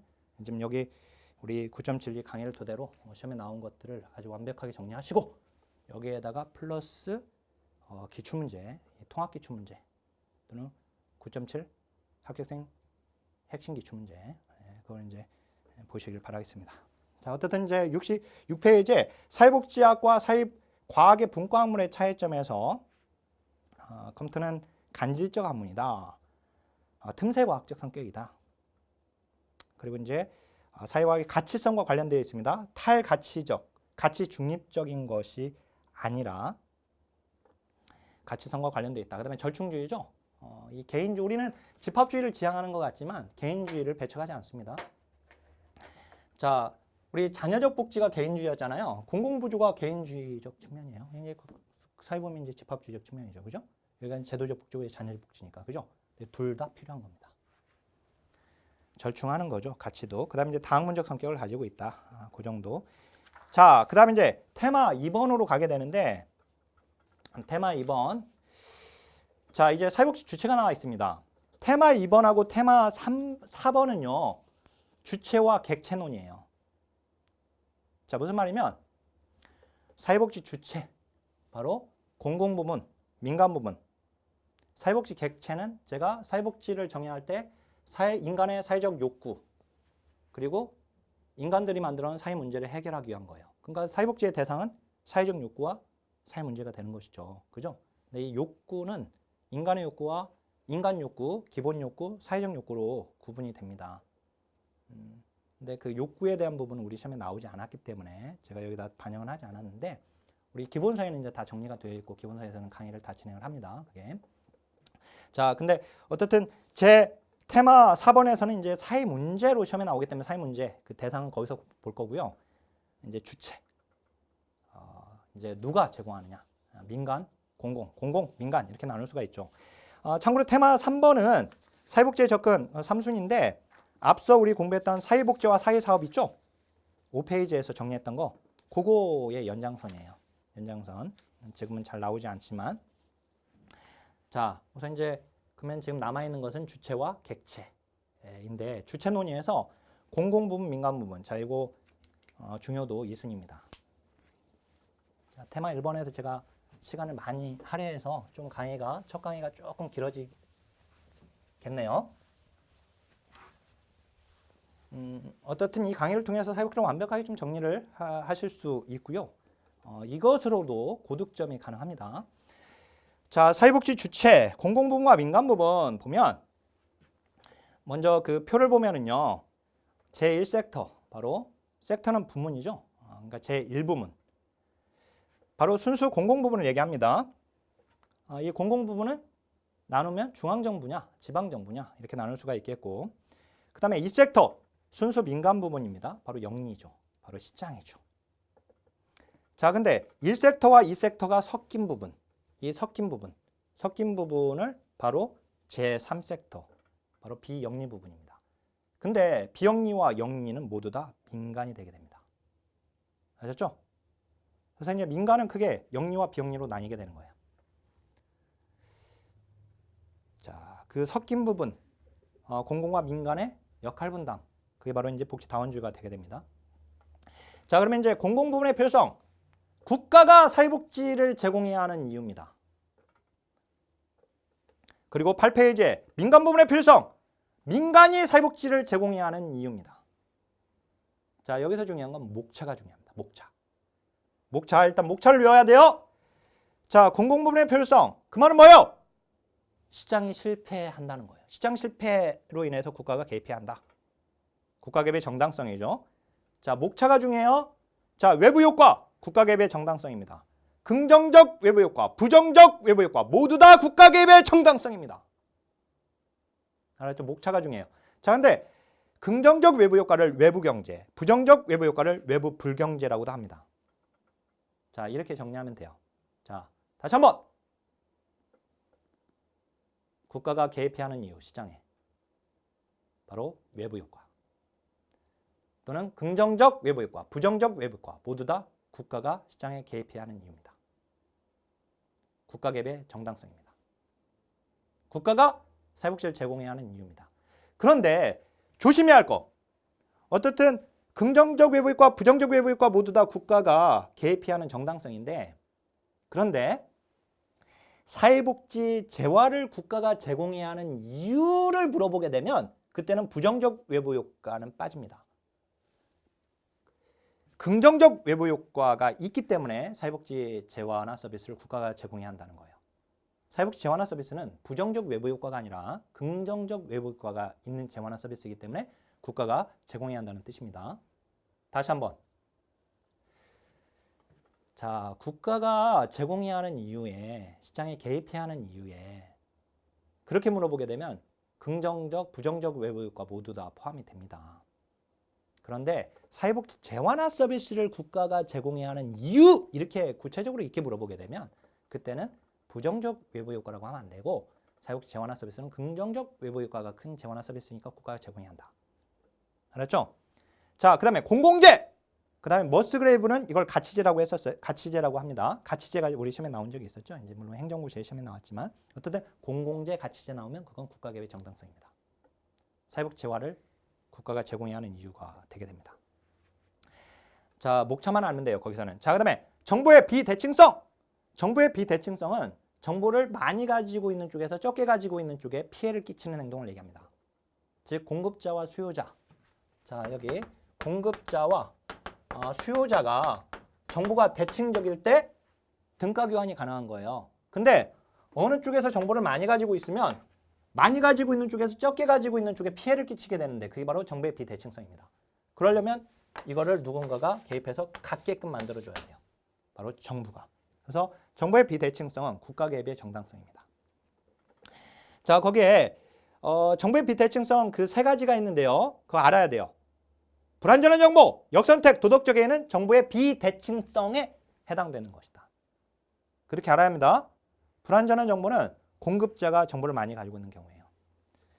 자, 의료나 법률, 중고차 매매 시장. 이번에 이게 나왔었는데 우리 시험에. 자, 이것은 불완전한 정보에 해당돼요. 정보의 비대칭성에 해당이 되는 거죠. 자, 의료 법률. 우리 수술 받거나 수술하고 나서 수술비 나오면 그거 내라는 대로 내야 합니다. 그죠? 정말 그 정도의 값어치가 있는 것인지 어떤지 우리는 몰라요. 내라는 대로 내야 돼요. 자, 공급자가 정보를 많이 가지고 있는 경우에요. 불완전한 정보. 자, 역선택과 도덕적 해이. 자, 이거는 이제 수요자가 정보를 많이 가지고 있는 경우입니다. 근데 역선택은 자, 도덕적 해이 이 두 가지는 내용까지 알아야 돼요. 자, 역선택은 보험에서 사고 발생 가능성이 높은 사람이 가입하는 현상을 얘기합니다. 사고 발생 가능성이 높은 사람들이 가입하고 사고 발생 가능성이 적은 사람들은 가입하지 않는 현상. 이걸 역선택이라고 합니다. 자, 근데 이게 수요자가 왜 정보가 많은 경우냐면 자, 20대인 남자, 건장한 남자 대학생이 자, 예를 들어서 이제 민간보험회사에서 건강보험을 운영한다고 봐보세요.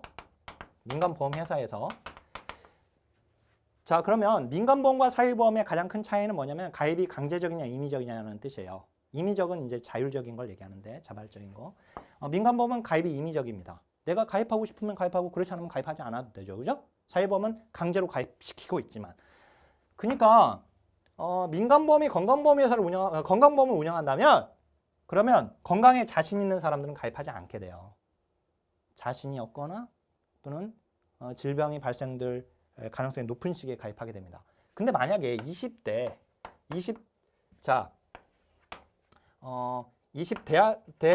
대학생이 만약에 가입을 했다고 봐보세요. 여기. 그러면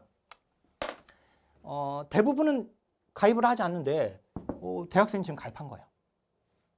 그러면 민간보험회사에서 자 일단은 어떻든 가입을 해서 가입했는데 가입하자마자 이 사람이 질병에 걸렸어요.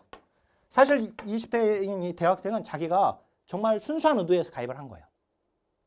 그런데 가입하자마자 질병이 발생됐다면 민간보험에서 너 그거 알고 가입한 거 아니야? 따져보겠죠? 그냥 주지는 않아요. 절대. 그죠?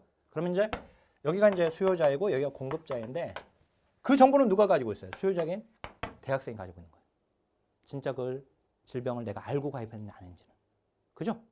그걸 말하는 것이고 그러면 이제 여기서 분쟁이 발생됩니다.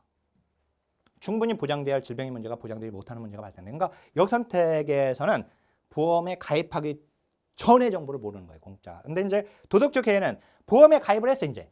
그래서 20대인 이 대학생이 여기에 들어와가지고 뭐 1년 동안 질병이 발생되지 않았어요. 근데 1년 후에 어떤 사고가 발생됐어요.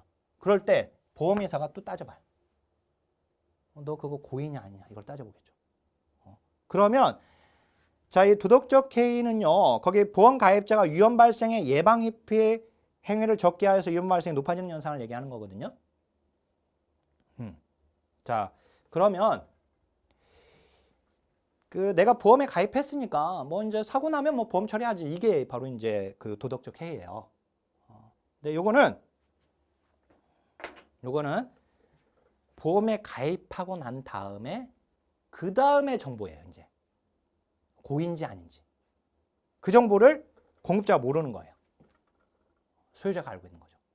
그래서 여기서도 분쟁이 발생되게 되고 충분히 보장돼야 할 그 질병의 문제가 또는 사고의 문제, 사회적 위험의 문제가 충분히 보장되지 못하는 겁니다.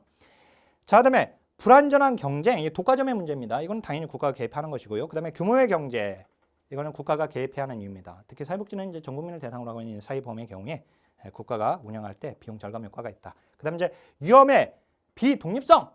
자, 이것도 조심해야죠. 위험 발생의 B자를 빼버리면 안 되니까. 비독립성입니다. 즉 위험 발생의 상호 의존성을 얘기하는 것이죠. 실업이나 노령이 대표적입니다. 자, 이것도 좀 내용을 알아야 돼요. 자, 이번에는 뭐냐면은 위험 발생의 비독립성. 민간보험회사가 자, A하고 계약할 때 당신 스몰 A라고 하는 위험에 빠지면 보험금 지급할게요. B하고는 스몰 B라고 하는 위험, C하고는 스몰 C라고 하는 위험 이렇게 이제 계약을 합니다.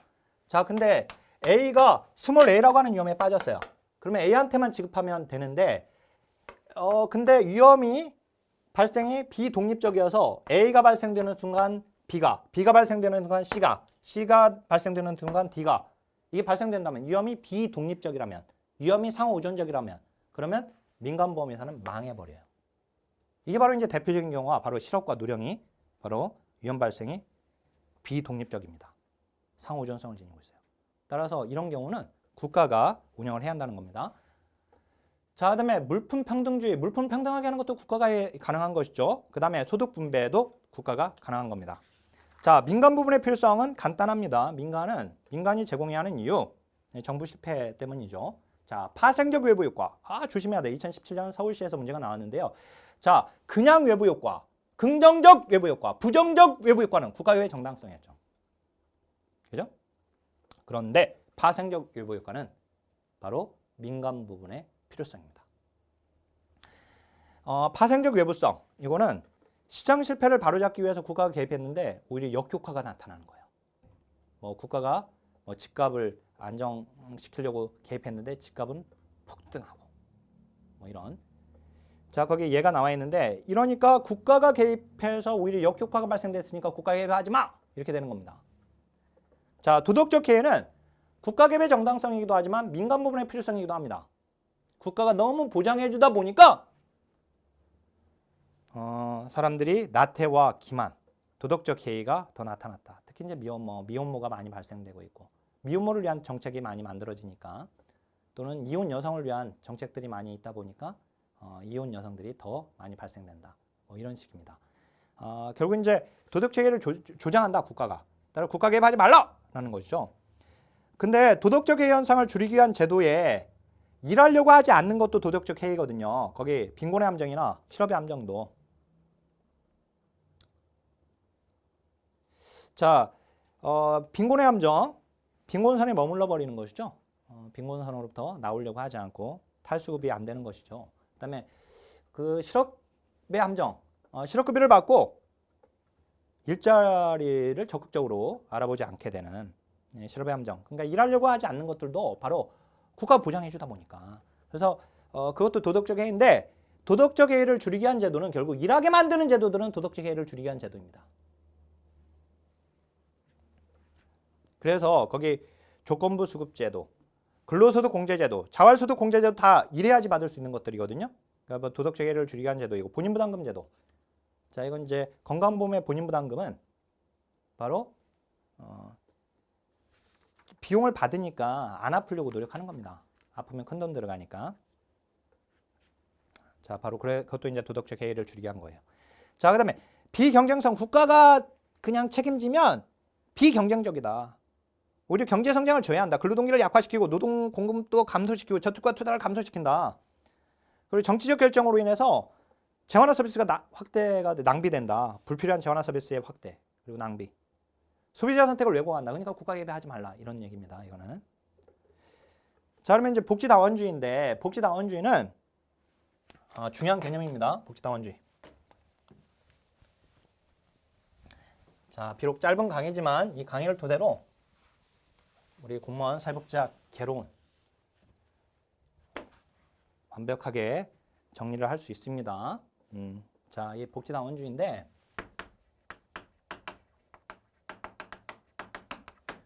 이거는요 복지의 공급 주체를 어떻게 하자? 다원화하자라는 뜻이에요. 다양화하자. 그래서 복지 공급의 다원화입니다. 이건 복지혼합 또는 복지혼합경제 또는 케어의 혼합경제라고도 하는데 거기 이제 공공부문과 민간부문의 역할 분담입니다. 그 말은 곧 민영화입니다. 왜 그러냐면 거기 이제 복지 제공 몇 차원 나와 있죠. 사회복지 역사를 보게 되면 맨 처음에는 이 비공식 부문에서 사회복지를 제공했어요. 가족이나 친척과 이웃, 친구. 그러다가 사람들이 자원부문, 이걸 자원부문이라고도 하고 자발적 부문이라고 하거든요. 그 자발적 부분이라고 하는 것은 우리 자발적으로 봉사하는 걸 자원봉사라고 하잖아요. 그 자원부문, 즉 서로 도우려고 해요. 사람들이. 그러다가 사회가 발전하니까 상업적 부분이 생겨요. 그러다가 복지국가 시대 때 바로 이 공공부문, 복지국가 황리기와 황금기를 거쳐서 공공부문의 역할이 엄청나게 커져버린 거예요. 그래서 복지국가 위기기 때 공공부문의 역할을 얘들과 역할을 분담하자. 국가만 하지 말고 역할 분담하자. 얘들하고. 자, 근데 이 얘들 이 세 가지를 한 단어로 말하면 민간입니다. 그러니까 무슨 말이에요? 공공부문의 역할을 축소하고 얘를 축소하고 즉 작은 정부론이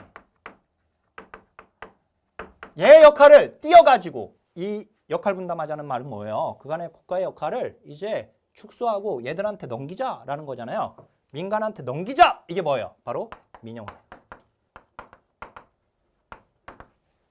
이해되세요? 그래서 이제 복지다원주의는 곧 그것이 민영화입니다. 그래서 거기 이제 결국 공공과 민간이 섞여버리는 것인데요. 개요에 최근에 공사분리가 아니라 공공과 민간이 섞이는 거죠. 민간과 공공의 분리가 아니라 그리고 공공기관과 민간 기능이 유사해지는 거죠. 섞였으니까. 그리고 구분은 모호해지는 거예요. 거기다가 구분은 모호해지는 거예요. 알았죠? 공공과 민간 기관의 구분이 모호해진다. 섞였으니까. 자, 그리고 핵심 논리를 보게 되면 결국 복지다원주의는 역할 분담론입니다. 서비스 이용자의 선택권은 강화되죠. 왜? 공급자들이 많아졌으니까. 그죠? 그 다음에 참여와 탈중앙화입니다. 비공식 부문과 자원 부문의 역할 기능을 재평가해서 활용하자. 제3섹터의 강조. 그죠? 자, 그 다음에 이제 여기 지금 테마 2번은 2순위에 해당됐습니다. 중요하고요. 그 다음에 이제 우리 테마 3번은 사회복지 접근 방법이 나왔는데 제가 아까 얘기했지만 이제 우리 5페이지에 사회복지 유사 개념 중에 사회복지와 사회 사업입니다. 결국 정책적 접근은 이제 사회복지, 정책, 제도 접근. 그다음 이제 전문적 접근은 이건 실천입니다. 사회 사업과 아까 맥을 같이 하는 건데요. 결국 이제 그리고 통합적 접근은 거기 보면 방법에 보면 이제 정책론, 방법론, 분야론이라고 되어 있는데 우리 정책론도 사실 이제 크게 보면 방법론에 들어가긴 하지만 어쨌든 정책론과 결국 실천이죠. 방법은 거의 실천적인 방법인데 실천, 정책과 실천. 분야론은 정책과 실천이 합쳐진 부분이에요. 분야론이. 그러니까 무슨 말이냐면 그래서 우리 아동복지, 분야론이 이제 아동복지, 노인복지, 장애인복지 뭐 등등등 이제 분야론들이거든요. 근데 그래서 아동복지다 하면 아동복지 정책, 아동복지 실천이 같이 들어가 있잖아요. 그 안에 분야론 안에.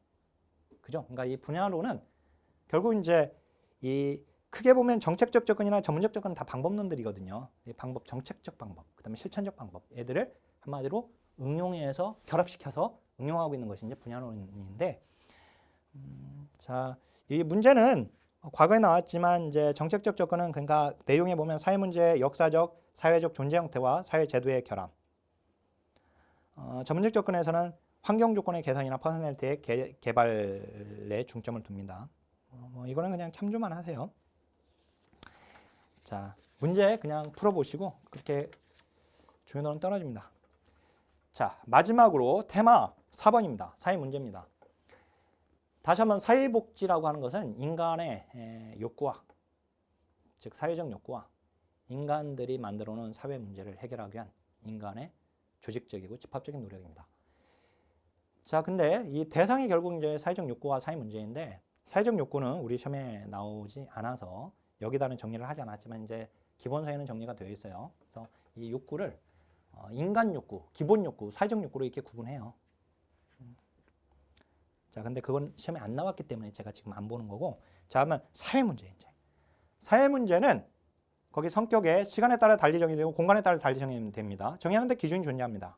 가치성과 관련이 되어 있어요.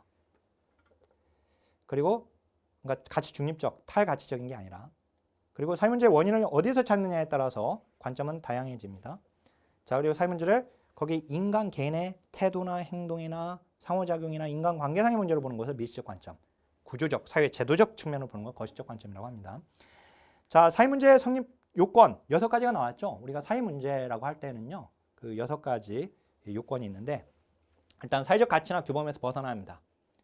상당수의 사람들이 부정적인 영향을 받아야 합니다. 그 문제로 인해서.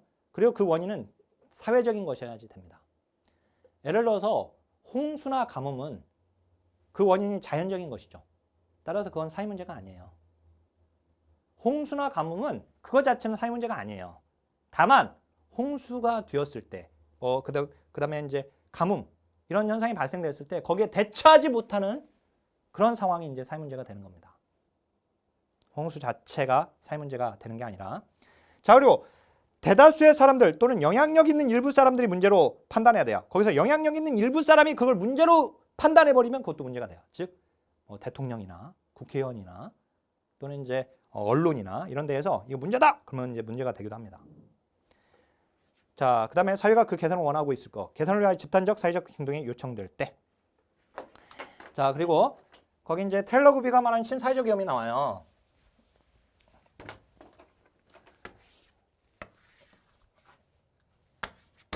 자, 지금 이 산업화가 되고 나서 산업화 이후에 사회적 위험이 등장합니다. 그런데요, 지금 이제 테일러 구비가 말하는 것은 거기 이제 1970년대 중반 이후 후기 산업 사회를 얘기하는 거예요. 자, 1970년대 이후에 후기 산업 사회가 되면서 나타난 사회적 위험은 이때 나타난 산업화 이후에 막 등장했던 그 이후부터 1970년대 전까지의 사회적 위험과는 좀 다른 바로 신사회적 위험이다라고 하는 겁니다. 신사회적 위험이다. 알았죠? 신사회적 위험이다. 그러니까 새로운 사회적 위험인데, 근데 얘 둘의 차이는 뭐냐면은 여기는 1인 생계 부양 모델이에요. 반면에 여기는 2인 생계 부양 모델이에요. 이건 이제 남성 가장 소득 모델이에요. 베버리지 보고서에서도 베버리지는 이제 선배님은 이제 남성 가장 소득 모델을 전제하고 있지 않습니까? 근데 이제 여기서 여기는 이제 맞벌이. 지금 뭐 맞벌이가 결혼의 가장 중요한 그 조건으로 얘기하잖아요. 맞벌이를 해야 하는 걸 당연한. 자, 그런데 이렇게 되면은 어떤 문제가 발생된 거예요? 지금 여성들이 일하러 나간다는 거예요. 이제. 그죠? 그래서 여성이 이제 밖으로 나갔다는 것인데 거기에 새로운 사회적 위험의 4가지 발생 경로를 제시를 했습니다. 테일러 구비가. 이게 지금 2번이나 시험 나왔는데 자, 맞벌이 부부의 증가로 인해서 그리고 여성 교육의 향상으로 여성의 노동시장 참여가 급증하면서 일과 가정을 양립하기 어려운 저숙련 여성층의 문제. 그러니까 고숙련 여성층의 경우에는 뭐 가정부도 두고요. 뭐 자유롭게 뭐 자기가 아이들 챙기기도 하고 하는데 근데 저숙련 여성들의 경우는 어떤 문제예요? 일을 하지 않으면 먹고 살 수가 없습니다. 맞벌이를 안 하면 먹고 살 수가 없어. 기본적으로. 근데 가정까지 챙겨야 돼. 애들까지. 애들을 돌보자니 일을 못해. 빈곤에 빠지죠. 그죠? 애들을 돌보지 않고 일을 하자니 또 애들 문제가 발생돼. 이런 문제입니다. 자, 그다음에 노인 인구 증가로 노인 케어 부담이 급증합니다. 여성들이 일하게 되니까 이제 그간의 부양 부담을 돌보미 역할을 했던 여성들이 밖으로 나가야 되니까 특히 노인 케어 하는데도 또 어려움이 있게 되죠. 그리고 이제 여성이 만약에 자기 부모를 돌보기 위해서 일을 그만둔다면 빈곤한 상황에 처하게 되겠죠. 그죠? 이 문제입니다. 자, 그다음에 교육 수준이 낮은 사람들이 사회적으로 배제되는 위험이 발생되고요. 그다음에 이제 우리 수없이 많은 이런 여러 가지 이제 연금을 들고 있는데 민간 보험을 듣고 있잖아요. 근데 민간 보험이 그 회사가 망하지 않을 거라고 우리는 전제하고 들고 있지만 만약에 그게 그래버리면 민간보험 열심히 들어놨는데 나중에 보장을 못 받게 되죠. 그죠? 그래서 이제 이런 민영화된 공적연금으로 인해서 이런 새로운 위험이 발생될 수 있다고 하는 겁니다. 자, 이 4가지가 바로 테일러 구비가 말한 겁니다. 알았죠? 이게 아닌 것은 테일러 구비가 말하지 않은 거예요. 알았죠? 그것도 이제 논점이 돼요. 그래서 이건 이제 문제를 풀어봐야 돼요. 이렇게 문제가 나왔구나. 자, 그다음에 날개 쪽에 보면 이제 공무원 시험에서 나왔던 자, 사회복지 필요성을 촉진시키는 현대사회의 특성 나와 있죠. 참조하시고요. 그다음 11쪽으로 가겠습니다. 사회문제와 사회적 위험에서 사회문제 뭐 3D, 4D, 3고, 4고 나와 있는데 3D는 쌈만 뒤지게 하는 비행 청소년 이렇게 외우면 됩니다. 쌈디. 그래서 빈곤 질병은 무조건 들어가 있고요. 비행만 추가시키면 됩니다. 빈곤 질병. 그래서 쌈디는 빈곤 질병에다가 자, 우리 사회적 위험의 대표적인 게 빈곤 질병이에요. 자, 뭐냐면은 사회보험에서 빈곤을 예방하는 것이 바로 국민연금이에요. 강제저축시키고 있는. 그 다음에 질병의 문제를 해결하고 있는 게 건강보험이에요.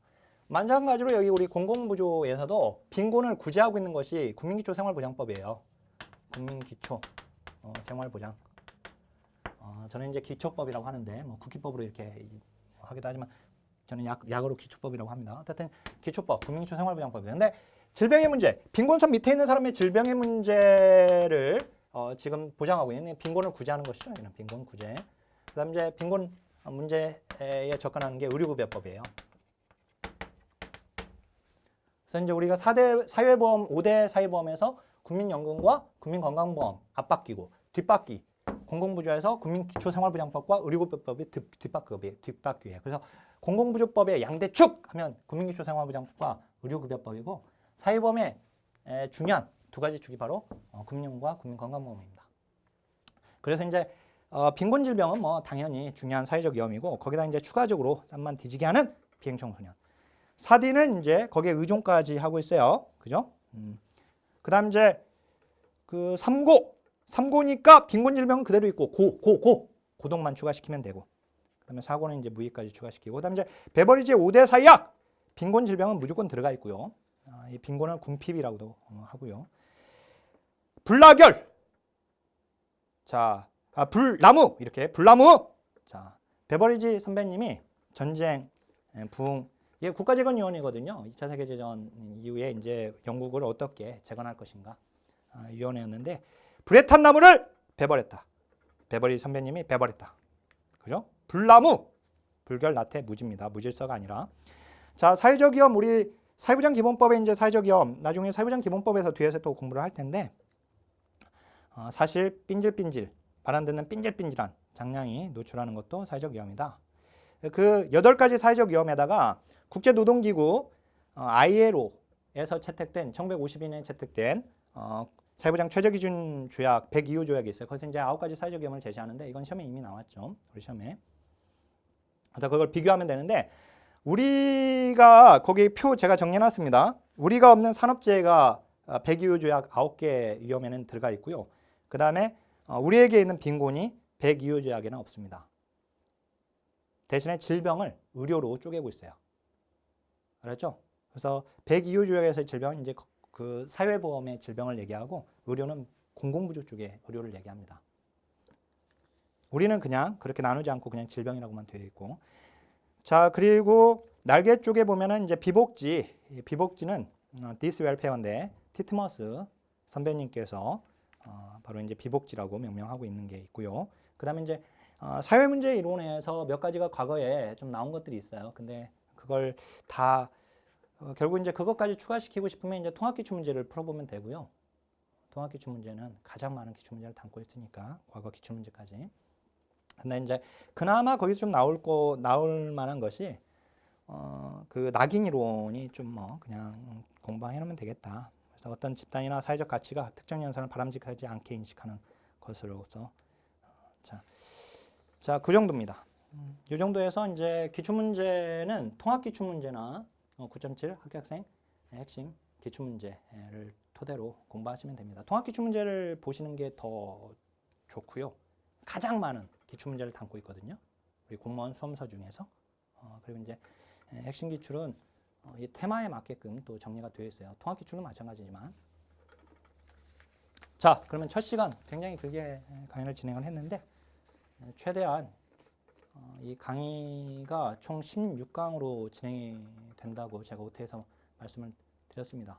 하지만 이 강의를 최대한 우리 선생님들한테 충분한 정보로, 충분한 내용으로 전달할 수 있도록 최선을 다하겠습니다. 자, 강의 마치겠습니다. 하나, 둘, 셋, 화이팅!